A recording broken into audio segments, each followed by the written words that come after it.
story about something very short. A couple months ago, I was watching TV, and there was a program where an interviewer was interviewing children. And he asked them what their favorite American food was. And one little girl said, French fries. And another one said, pizza. Someone else said, tacos. And that's truly a lot of what we Americans do eat today. But if you want to know what they ate in colonial times, that's why I'm here today. And I want to also thank, before I forget, Fred for helping us set up the tables and the chairs. Wait, Fred. Wave. And my husband Jack for being my great supporter in getting me here. Fred's caught me out though. He knows I'm not a very good driver of this thing. So I almost ran over a few things. But back to my topic. I'd like to explain some things about the colonies, mainly the three of them. The New England colonies of Plymouth, you know a lot about. Then there's Jamestown, which we don't know as much about. Did you learn about it in grade school? Did you? Yeah. But they didn't do any archaeological digs until about 1996 or 94. If you went and visited there prior to that, they told you, the docents told you, that it had all been washed out to the James River and then to the sea. Well, one archaeologist didn't believe that. He really felt there should be evidence, so he started digging, and we have what we have now down at Jamestown. So much of it has been dug up, and they're still working on it. And then we have the southern colonies. I don't know if you can see it. The New England colonies were divided into Massachusetts, New Hampshire, Connecticut, Rhode Island. The middle colonies were New York, Pennsylvania, New Jersey, and Delaware. The southern colonies were Maryland, Virginia, North Carolina, South Carolina, and Georgia. And you can see they're all on the coastline.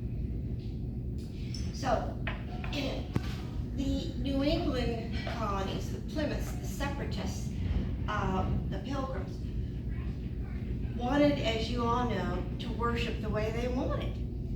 And they did leave England. First they went to Leiden, Holland, and stayed there a few years, but that didn't work out so well. And why not? Because they realized that children were beginning to take on too many Dutch ways, and they'd have to serve in Dutch armies. So they thought, we need to get out of Dodge. So they did. They had another ship with them, the Speedwell, but it had so many problems of leakage. Some scholars have thought that perhaps that was sabotage because a lot of people didn't want to go. So it ended up the Mayflower came first. Now they came for reasons of religion. The little colonies came for wealth. They wanted to see what kind of money they could bring and send back to their company in London. The southern colonies, which included Virginia, they really wanted the wealth. They're the Merchants Venture Company that financed them was hoping they'd find gold and silver because they'd have reports of that. Well, they didn't find gold until they hit into tobacco crops. And that was a pretty lucrative crop for them. But, and the southern colonies, what about them? Well, in 1619, slaves were brought to our shores. And the big farm plantations and even smaller ones became bigger because they had the slaves to work for them and do their farming, their cleaning, their cooking, and they made a lot of money, so they became very wealthy. Now, each of those colonies sections had different foods, but so many do overlap. So I'll try to differentiate between the colonies when I'm showing you some of my props or just talking about this. Now, the Jamestown, this was interesting. You may have known it, I didn't, and I've been reading those all summer long. Did you know that only men came over at first to Jamestown? Only men.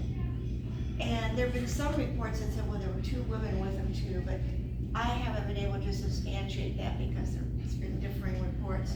About a year or more later, they sent women over who were already assigned to the male colonists that paid for these women's passage. So whether you liked what you got or not, you were stuck.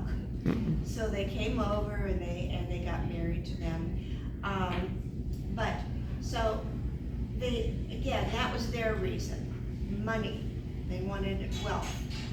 In the southern colonies, they got wealth, became very wealthy through the work of the slaves, which is such a sad part of our history. Back to now the foods and the taste. I just wanted you to understand the difference there. I have my whole program typed out. However, to read it takes me longer than my allotted time. So I just thought, I'm just going to tell you about it. I'm just going to talk to you about it. So I want to mention bees before I forget, honeybees, and Sharon, this goes right in with your project. They were vital to the colonies. Now, did you know that honeybees are not native to North America? They were to South America, but not to North America. But the London Company advised them they really should have bees. So the second ship they sent over had these beekeepers and beehives. They had them in big skeps. This is just a little decoration from the porch. They were coiled rope to help keep the bees cool in summer, warm in winter.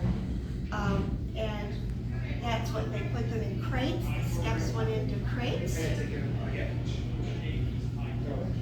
And the beekeeper along with it on the second set of supply ships. And what happened, I think there were 6 or 7 supply ships.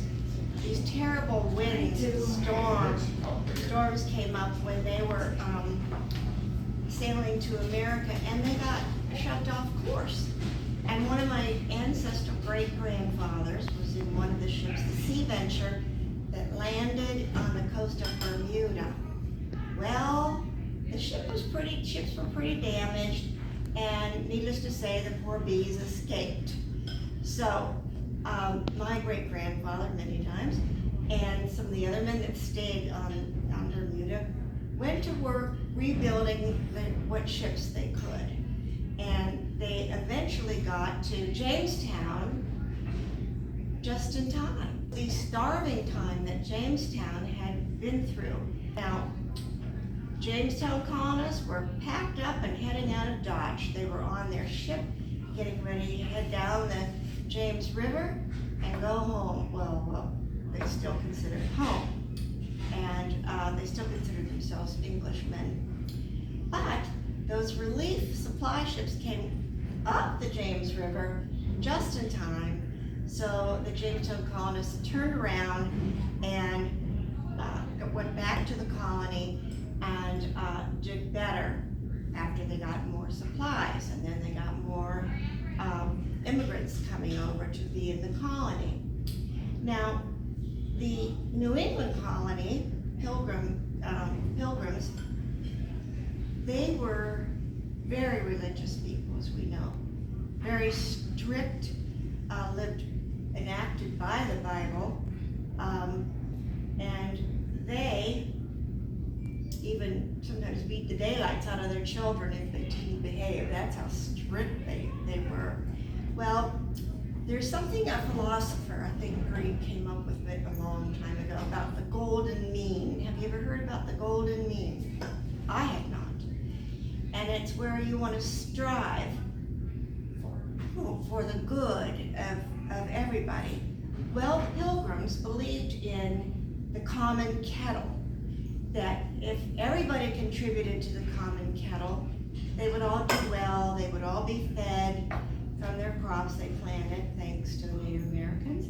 And the Jamestown colonists believed in individual golden mean.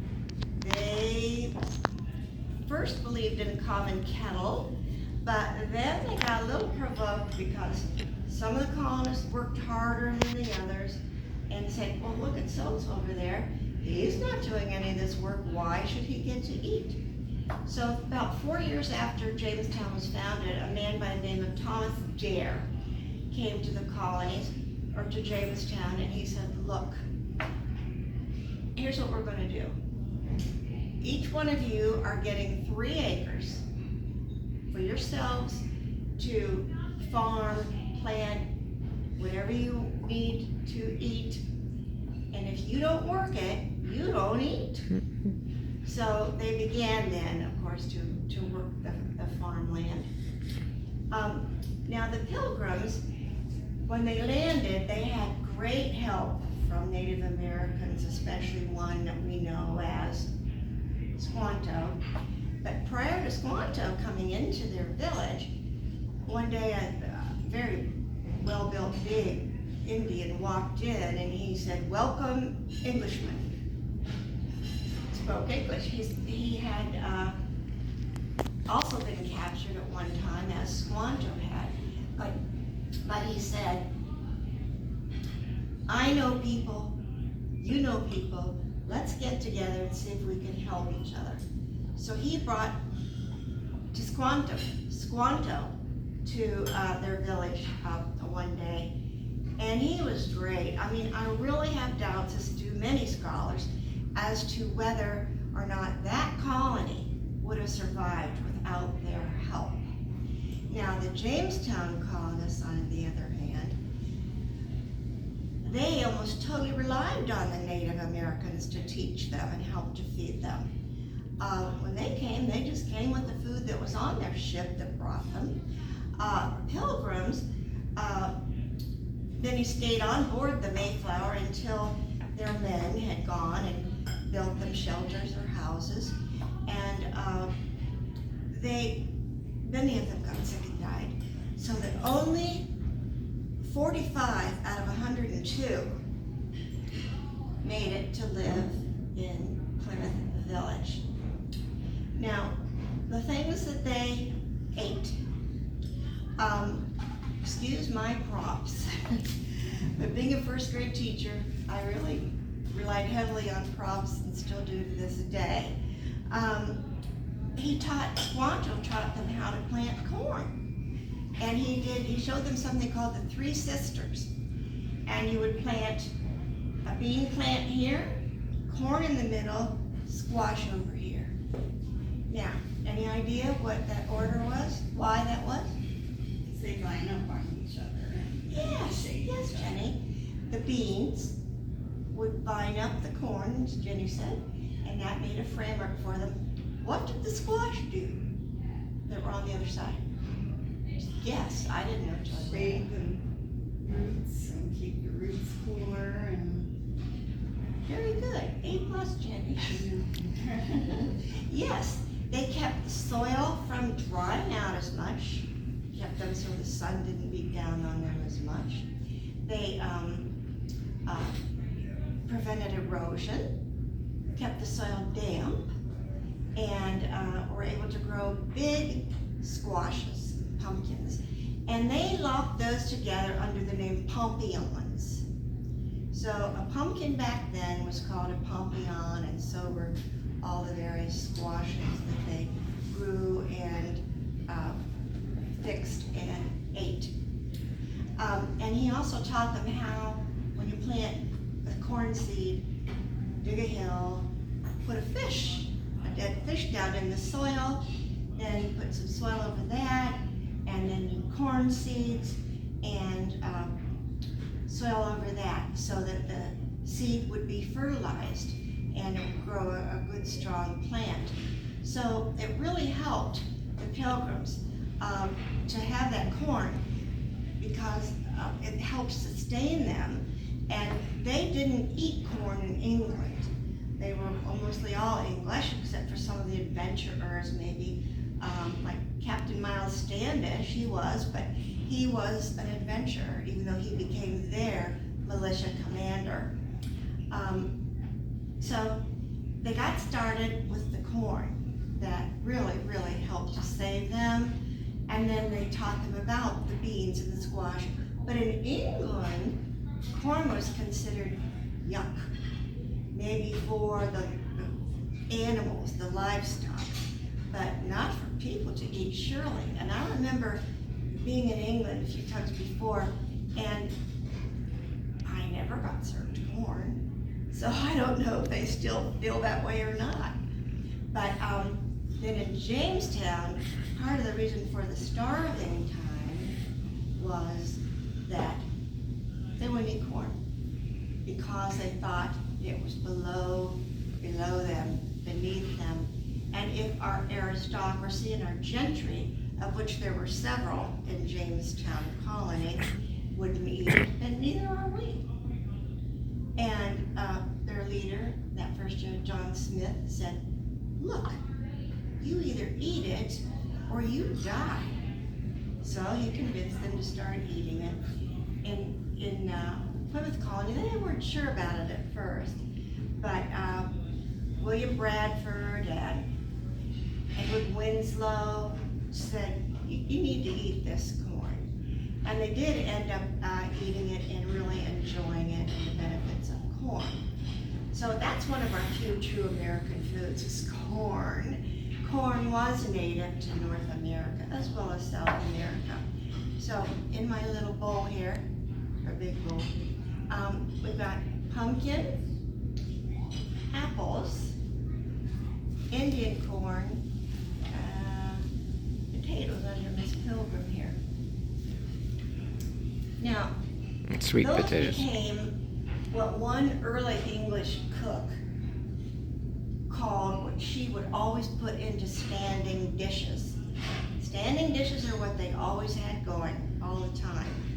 What do you think of those four? Pumpkin, apples, potatoes, and corn sustain them the most?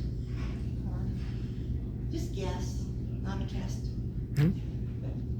Potatoes. Wouldn't you think that's true? I thought the same thing, potatoes. I mean, I'm Irish. I love my potatoes. But no, it was the pumpkin and the squashes, the pompions as they called them. The potatoes, now they definitely knew about potatoes because they had been introduced in England. It's interesting, they made quite a trip, potatoes did. They were native to South America. The Spaniards sent them to Spain. Spain exported them to other countries, one being England. But England weren't very impressed with potatoes.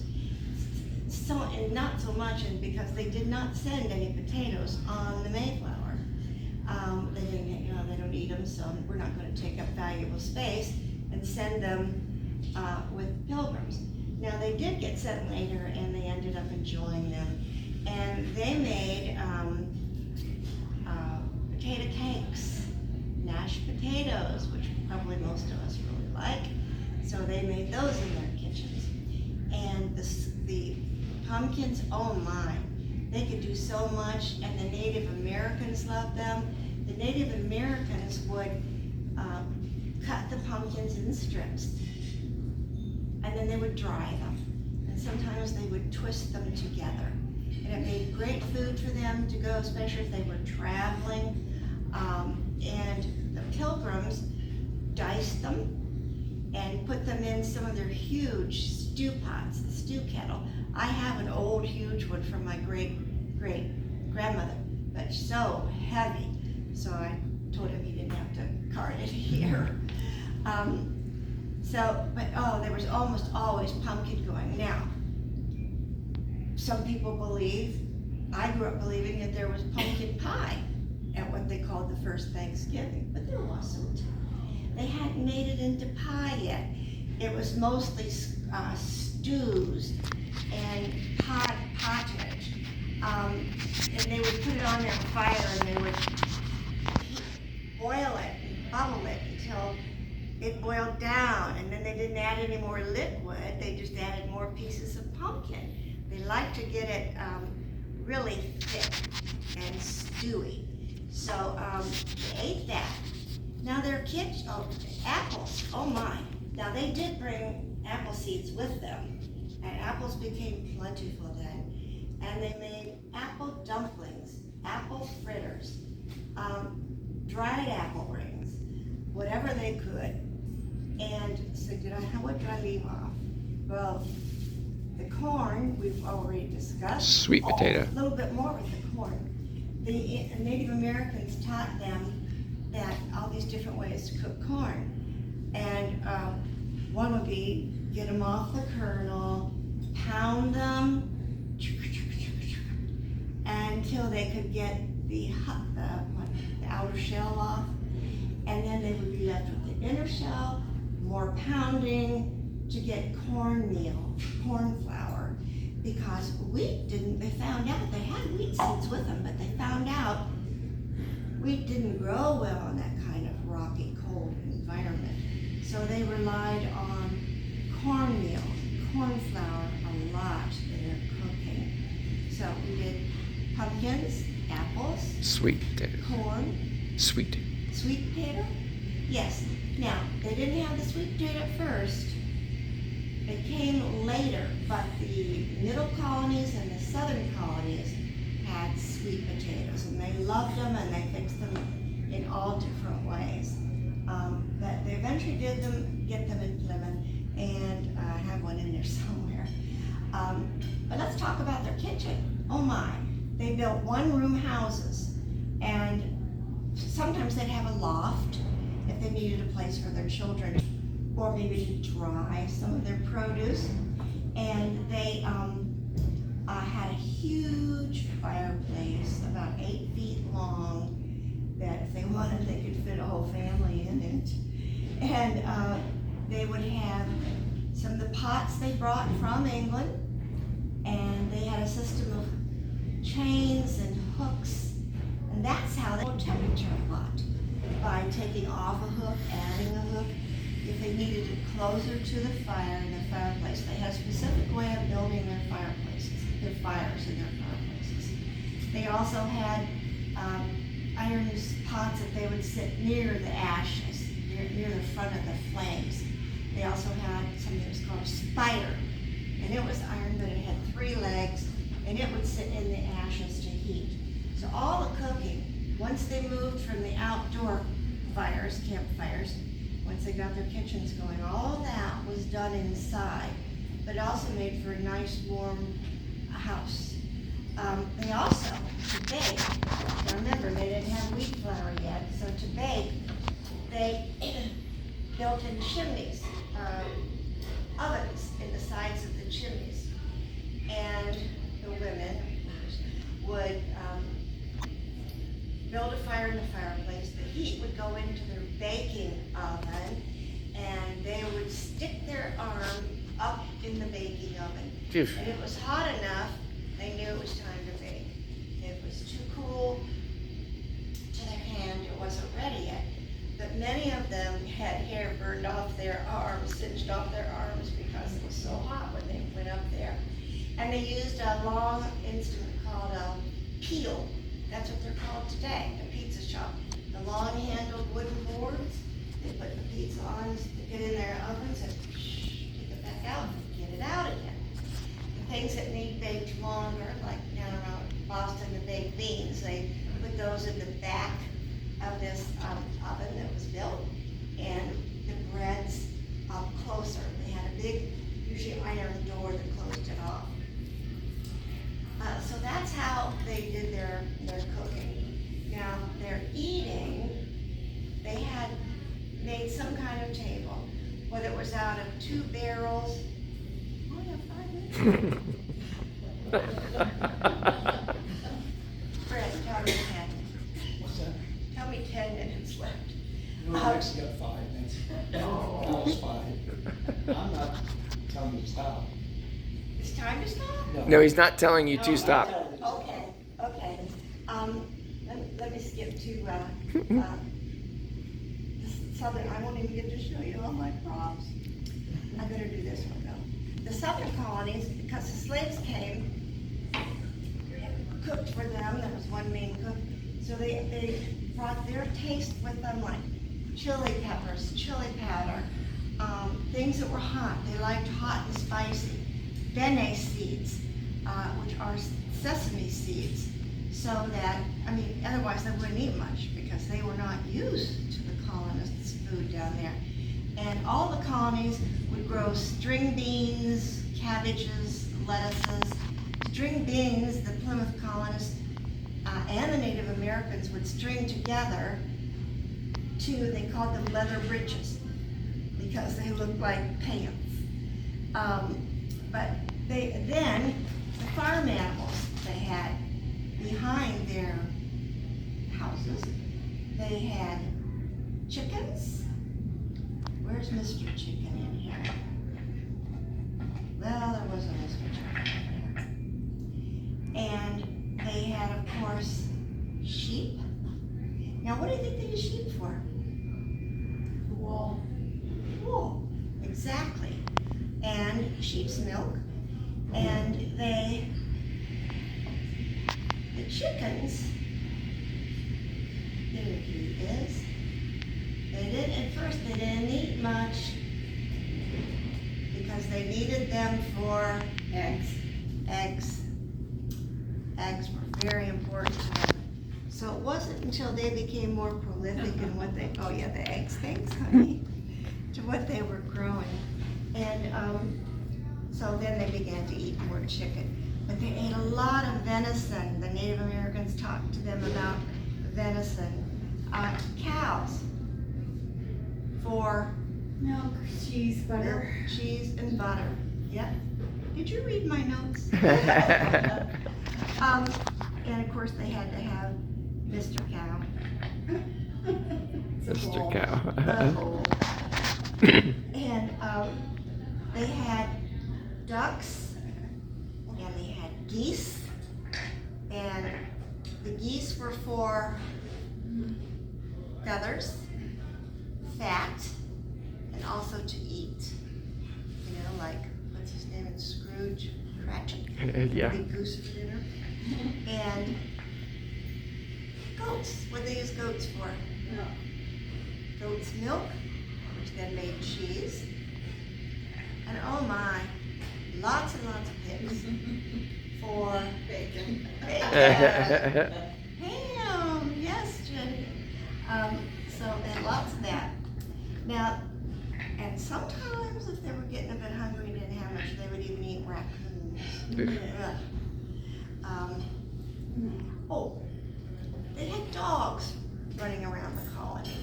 Now, the Jamestown people, they ate dogs and rats and their horses in the starving time. But they kept the dogs, two main reasons. Any ideas why? To turn the spit. Turn the spit. And they were Over the called cage. spit dogs. And they trained them in this contraption. They trained them to go around and around, which turned their spit, on which they roasted many of these meats. Even they had squirrel too that they ate. And I was shocked at this one, beaver. The Native Americans taught that it was good meat, so they ate some of that. And of course, they had the furs to keep them warm, as the Native Americans did. They ate, I put this guy in here to remind me of the sea life from the James River in the ocean. They ate lobsters and crabs and mollusks, and of course fish.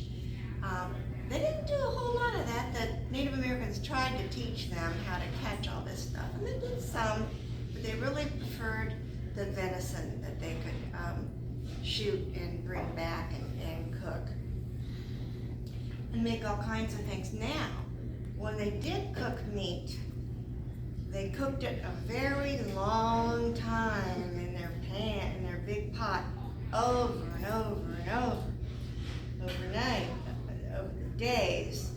You know, you've heard that nursery rhyme, peas porridge hot, peas porridge cold. Peas porridge in the pot, 9 days old. They would just add more food to this one pot. But the meat they cooked so long, any idea why? Tough, Huh? because it was so tough, It they was couldn't so chew it. tough, they couldn't chew it, they had bad teeth. They didn't bring dentists with them, but if they got a toothache that was so bad, then the blacksmith would pull it out for them. But they had to cook it that long. I forgot the noble turkey. Now, this wasn't in their livestock patents, but the Native Americans taught them about turkeys. Oh, yes, they loved turkey, and the turkey were all over the place in New England, wild turkeys.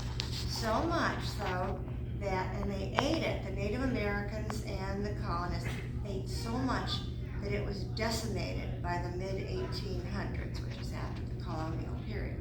But they were easier to catch. Another bird that they ate was something called a passenger pigeon. Have you ever heard of a passenger pigeon?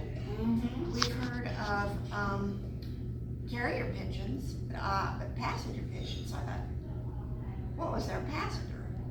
So I did research into that. The French named them that from the word passager, which meant passing by. They were a communal bird, and they flew low, and they were easy to catch and make wonderful meat, I guess. And they caught them, the Native Americans taught them to throw clubs at them, throw sticks at them, and they ate a lot of them. Another thing that became mostly extinct were wild turkeys, that there were no wild turkeys left. But they did make a comeback. Somebody must have sneaked into that area, and to where they have plenty of wild turkeys now in New England. But let's see, I've covered meats. I have all kinds in here. The ducks. Oh, this one. Rabbit stew. I know it's hard for you to see. Here's rabbit stew. And they also, what they do for sweetener? Oh my goodness. They used almost all their sugar they brought from England in the first year. Well, is that the molasses? Molasses. Now the molasses they brought over with them, but they had to get that, time's up, they had to get that from the Caribbean, the West Indies, milk from those animals we talked about, honey from all those bees, and but that was how they survived, and that's what they eat. Maple syrup for sweetener, the Native Americans taught them, but they taught them to make big gashes in trees. The Pilgrims developed a way that was better for the tree. They did a hole, bored in a hole in the tree, then put a kind of spigot in and let it drip out. And then when they were done, they could put that piece of wood back in the hole. So they had wonderful maple syrup. Oh yes. So very quickly, I have to get this in because it has to do with the pass out. Okay, boss? 1 minute. Tea. They didn't know about tea, coffee, chocolate, because those hadn't been introduced to England yet when the Pilgrims came over, and the other colonists who came earlier. But when it did, they loved their tea, and then the Boston Tea Party happened, where the Sons of Liberty, dressed as Native Americans, and threw over that ship 92,000 pounds of tea. Wow, the colonial people missed their tea. So some started drinking the coffee they had, from chicory or other things. But the others made what they called liberty tea. They went out into the fields, picked leaves off the local raspberry plants, dried those leaves, turned them over to dry on the other side, and then they boil them with hot water over the top. And we have something for you all.